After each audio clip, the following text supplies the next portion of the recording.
All right, you guys, welcome, welcome, welcome. Donovan Sadiq Show. Hey, I just want to share with you guys what is going on here.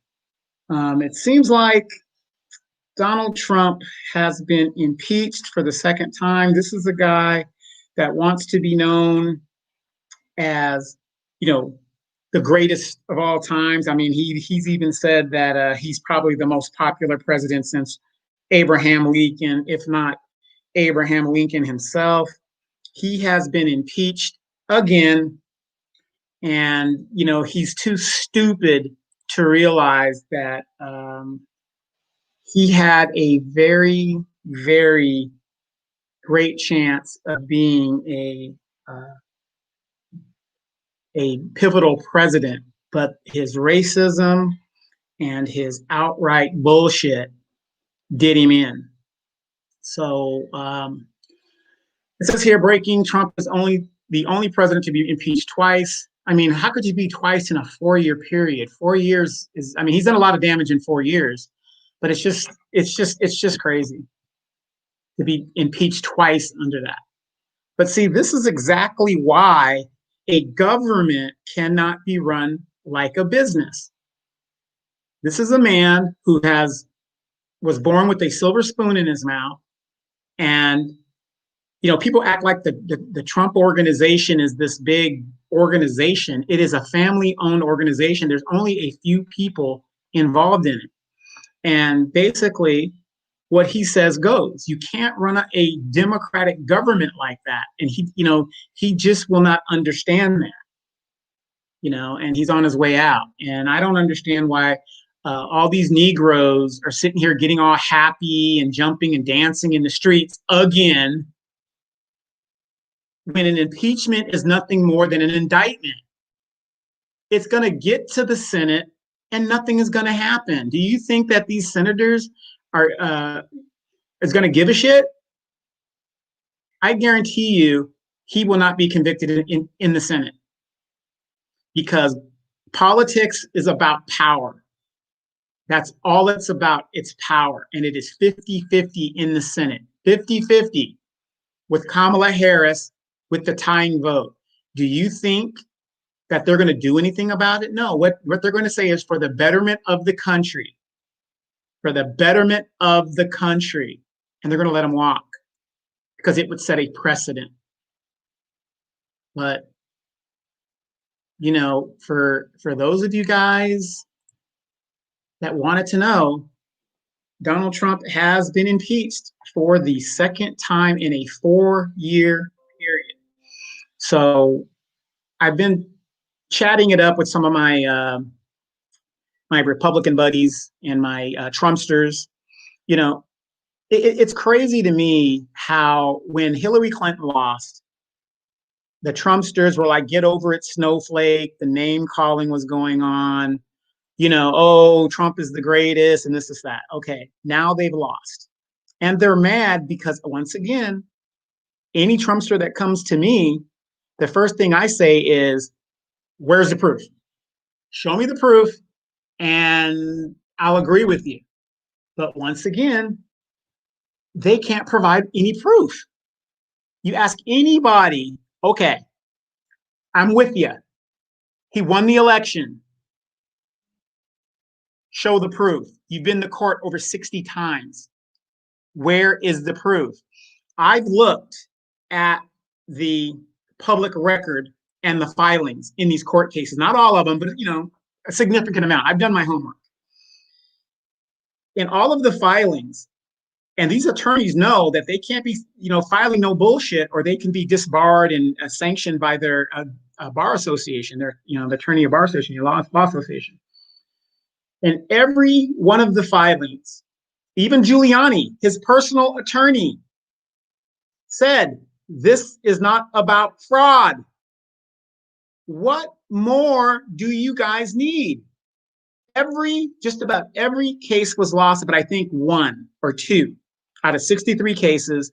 And the one that they won was based on a procedural situation, to where they had complained that they were too far away to watch the votes being counted. So the judge said, you know what, you're right. Let them move a little closer. So they went from 20 feet to 10 feet. They won that case. The funny thing is, a lot of my Trumpsters are so freaking pissed that, oh, they can't even be on Facebook. Uh, our our freedom of speech is being taken. No, it's not.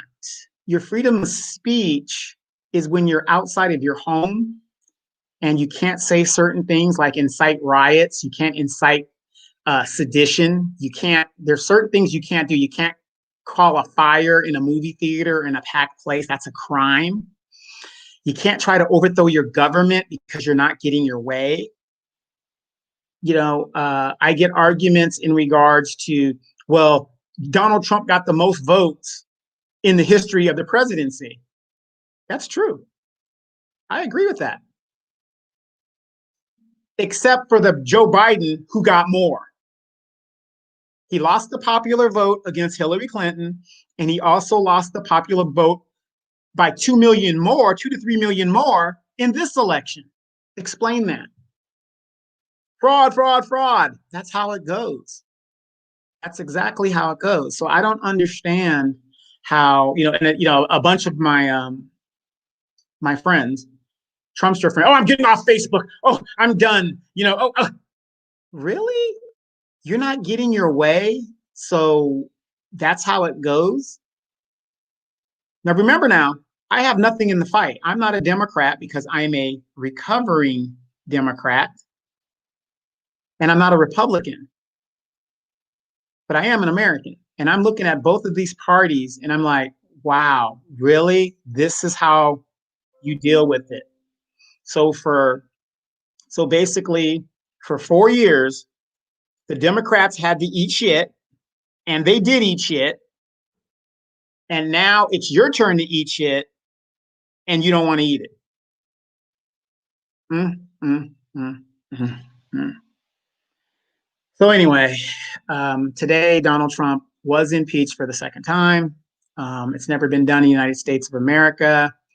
I don't understand how, well, obviously these people are cultists, but how much criminality must a person do before you realize that person's a criminal?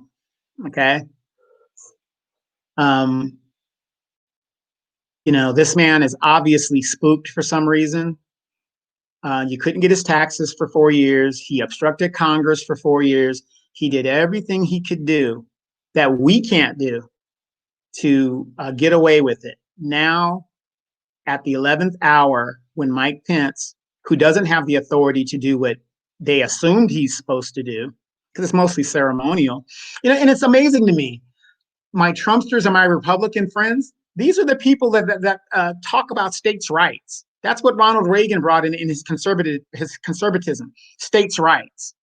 And so now you're telling me, based on conservatism and being a Republican, that the states have no right to certify an election, that you want the national government now to decide who is the president and who's not the president?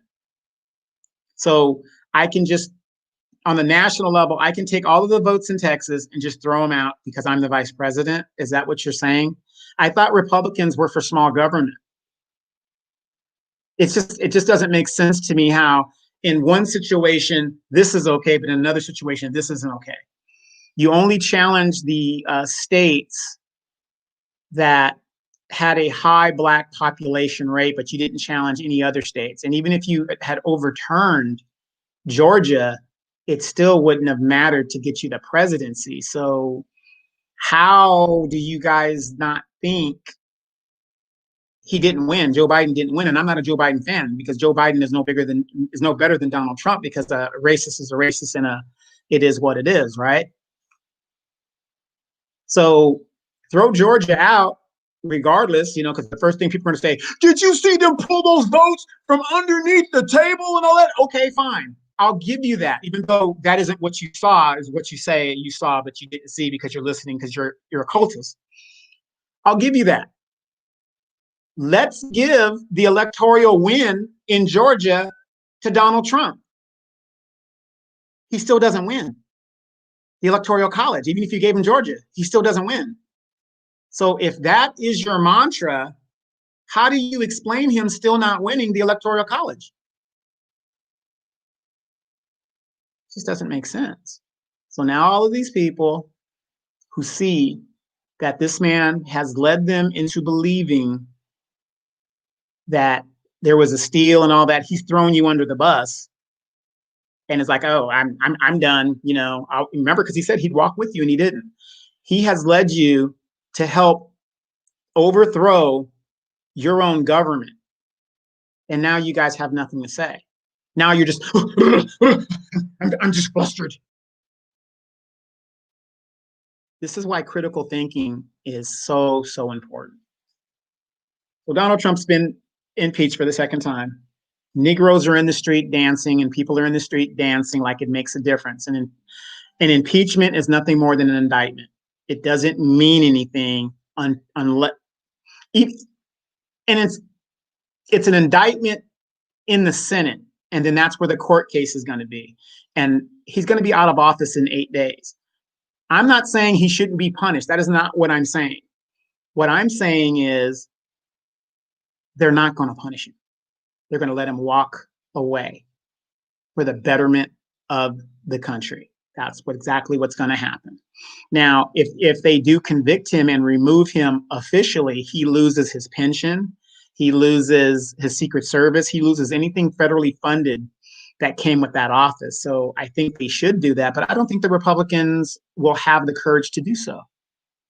Because once again, politics is about power, nothing more than that. That's why when you look at your areas, especially if you look like me, we vote these people into office that look like me. And they enrich themselves and their families, and they don't do a damn thing for us. That's what's going on. And I speak specifically to Black people.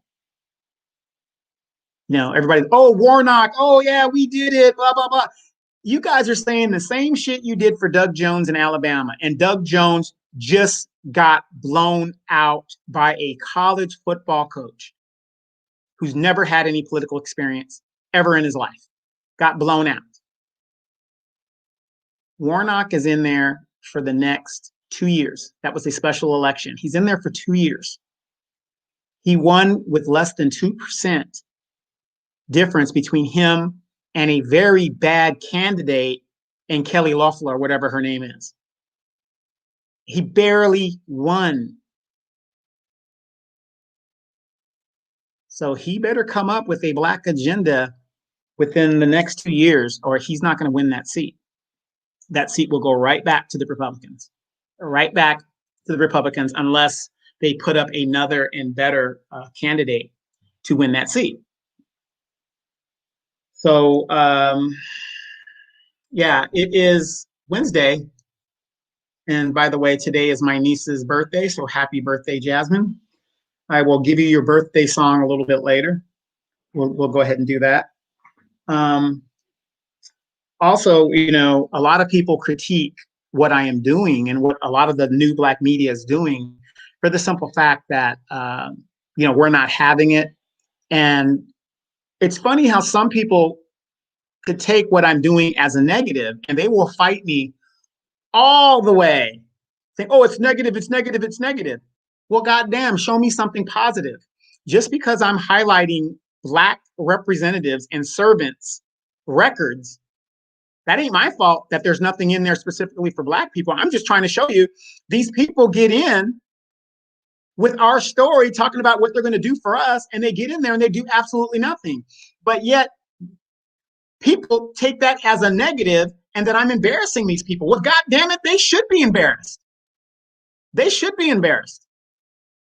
You are breaking your bread and making your riches off of our suffering. That's the problem. Why am I not allowed to call that out? But we'll defend oppression every chance we get. Because, you know, Black people, we love oppression. We love complaining. We love complaining about our situation. And, I'm kind of getting sick of it. All I want to do is highlight what is going on, and you make your own decision. You make your own decision. Because again, I am a recovering Democrat. I woke up. And so a lot of people think that what I do is not positive. I would have to digress because there are a lot of people that watch the new black media and they're waking up and they're saying, yeah, and they're questioning the status quo. Yeah. Why do we keep voting for this person and they're not bringing home the bacon?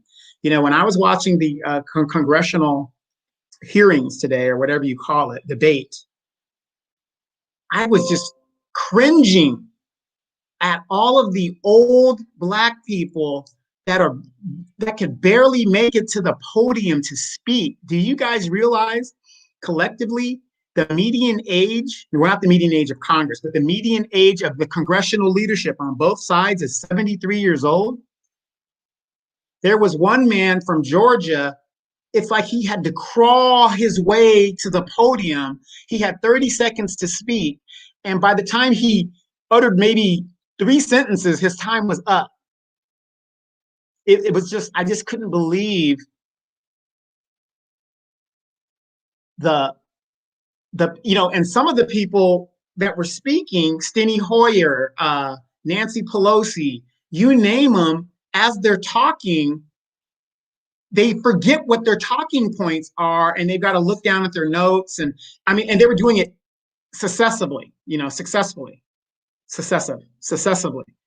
And I was just like, wow, what does it take for these people to say, you know what, I've taken the baton as far as I can take it. We need to get some new young blood in here. Maybe if we had some new young blood, there wouldn't be so much divisiveness in the United States right now. You guys ever thought about that? You've got people who are in power and were children and young adults during the civil rights era, and they were raised in separate but equal. Maybe if we start replacing those people with people that are a little bit more advanced and a little bit more tolerant, maybe the rhetoric in this country would be a little lower. Because you got to remember, at the end of the day, a child is taught to hate by older people. So when you see these young white supremacists running around, I laugh at them because you know what? They just don't know any better. Maybe we need to start by, insisting on term limits. Because some of these people shouldn't be there. Their cognitive thinking skills has eroded really, really bad. Look at Dianne Feinstein. She looks like she has gotten a lobotomy. If you saw the Senate the other day, she was sitting behind the speaker. I forgot who was speaking at the time, but it was in the Senate. And she was just sitting there like this, like she was totally out of it. And yet she's still in the Senate. If Donald Trump is mentally ill, why are we keeping these people that seem to have, mental problems or a disassociation with how they think, a cognitive decline, in office? Look at Joe Biden. You can't tell me he doesn't have a cognitive decline. 78 years old, the oldest person ever elected to the presidency. And he was talking to those black leaders like it was 1960 and like, you niggas get back on the plantation. This is my shit. I don't give a damn that you got me here behind closed doors. And it is something to think about. But, do I take what I do as a negative? No, I don't.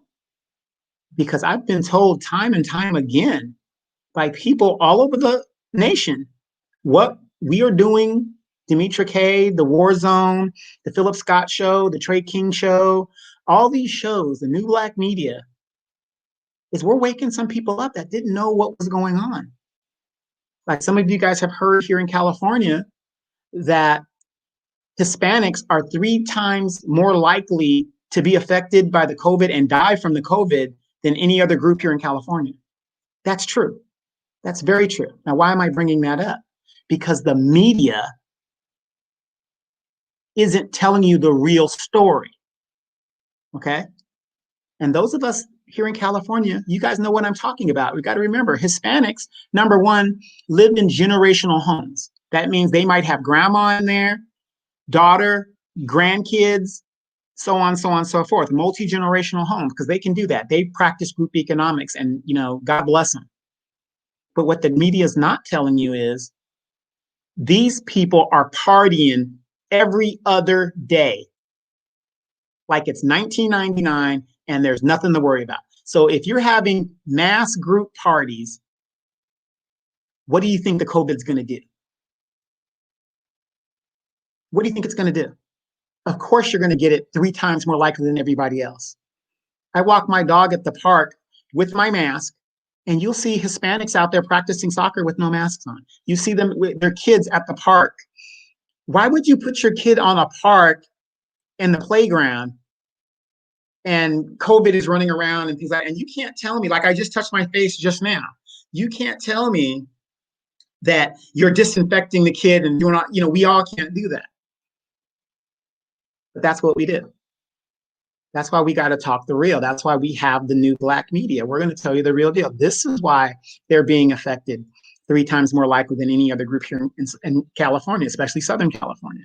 They're partying like it's 1999, and they can't deny that. You ask anybody that has Hispanic neighbors in some of the major cities or whatever, they're going to tell you, yeah, these people are partying over there. Holy shit.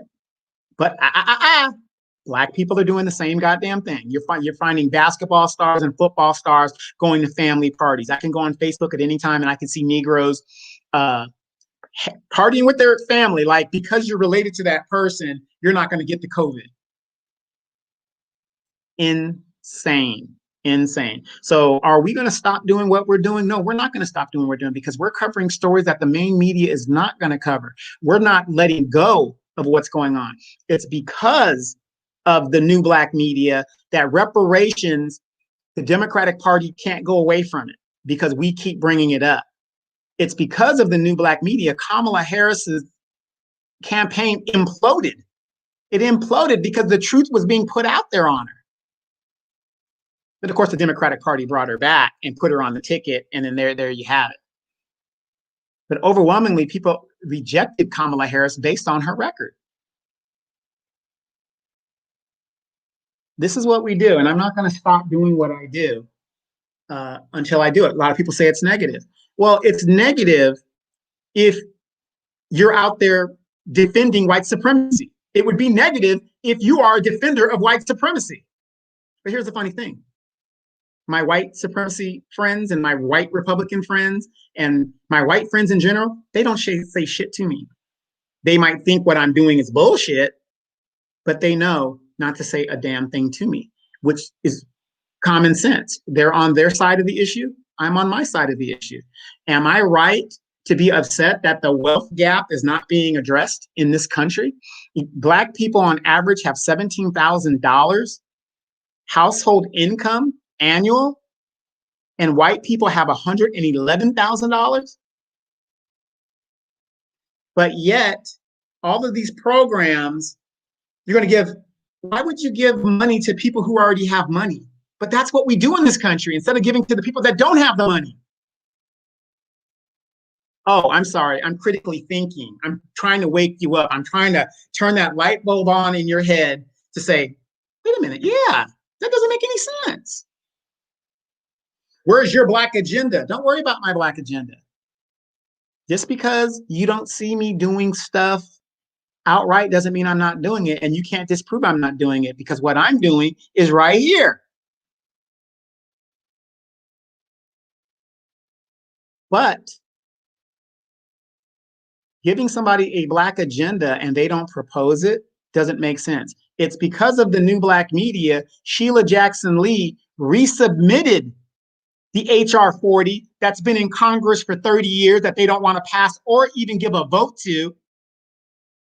But this time, because of the new black media, she put in provisions of compensation.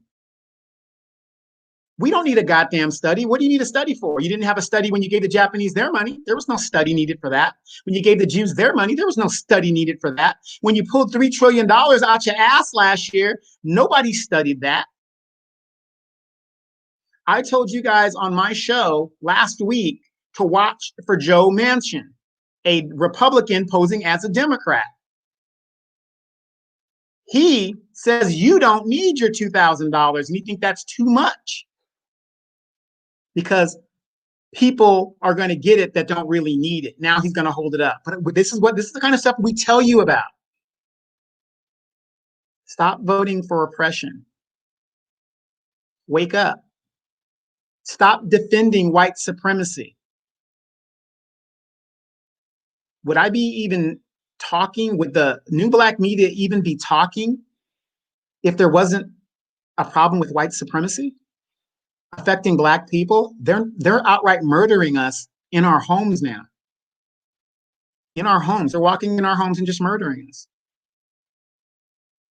But you guys out there are defending white supremacy, in my opinion, when you tell me or anybody like me, stop what I'm doing, do this, do that. No, it ain't about what I'm doing. This is what I'm doing. What are you doing?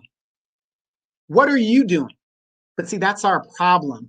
We worry about us and not everybody else. Not everybody else. If you don't want your reparations check, fine, don't take your reparations. We can add that into the pot and distribute that among everybody else. I had to explain what reparations is. When you die, does your creditors just walk away and say, oh, well, they're dead, I can't get anything from them? No, your estate goes into probate, most likely. And then that's where all your debts are settled. I don't see any creditors walking away. They don't care if you're dead or not. They want their money. So all of these slave owners and stuff like that, they've been dead for a long time. Black people have been in probate since 1865. Since 1865, we've been in probate. I want my money. And if you don't want yours, that's fine. But see, I'm out here demanding it. That's what I'm doing. Not only just for me, I'm doing it for those of the people that look like me that want theirs. Don't tell me it can't be done because ADOS is ADOS. Just because you have black skin does not mean you're going to get a check. You're not. We're talking 4 generations back to slavery. That's not very far. So don't sit there and tell me you can't decipher who gets funds and who doesn't. California just last year signed into law reparations. The question is now, how do they distribute it? And how much? That's the question. The 5th biggest economy in the world authorized reparations for black people. So don't tell me it can't be done. That's what I'm doing. The stuff that I am demanding behind the scenes with my representatives, that's what I'm doing behind the scenes. I don't have to highlight that until it's time to highlight it. You don't negotiate like that. I have to negotiate in good faith.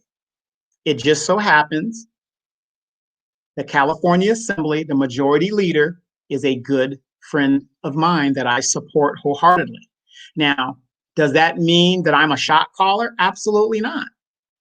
But the point is, I have somebody's ear that will listen to my plan. And one thing I'm going to tell Ms. Reyes that she can put on her resume where we can all see it in the public record. She's working on a Black agenda, even though most of her constituents are Hispanic in her district, but now she's the majority leader of California. There's a lot of Black people in California, so she's going to have to address that. Yeah. So I don't have to highlight what I'm doing. I'm doing what I can. The question is, what are you doing? While the few of us are out here putting it on the line, I don't hide behind a screen. My face is here. Here's my face. This is what I do. And I'm unapologetic. Wake up. Wake up and remember who you are. Donovan Sadiq. I'm the recovering Democrat. I'm also known as the IE Informer, the Inland Empire Informer. I've been telling on politicians in this area since 2016, and I'm going to continue to do so. You guys have a great day. Wash your hands, cover up. Only go outside if you absolutely have to and do what you got to do. And we should be able to get over this. And don't forget this. Joe Biden said that if the Democrats get Georgia, $2,000. But we want it every month, not a one-time payment, Joe. We need it every month because people out here are suffering. I'm getting tired of seeing young black and Hispanic girls in my area on the corner selling ass. I'm getting tired of that. These people need help. Donovan Sadiq.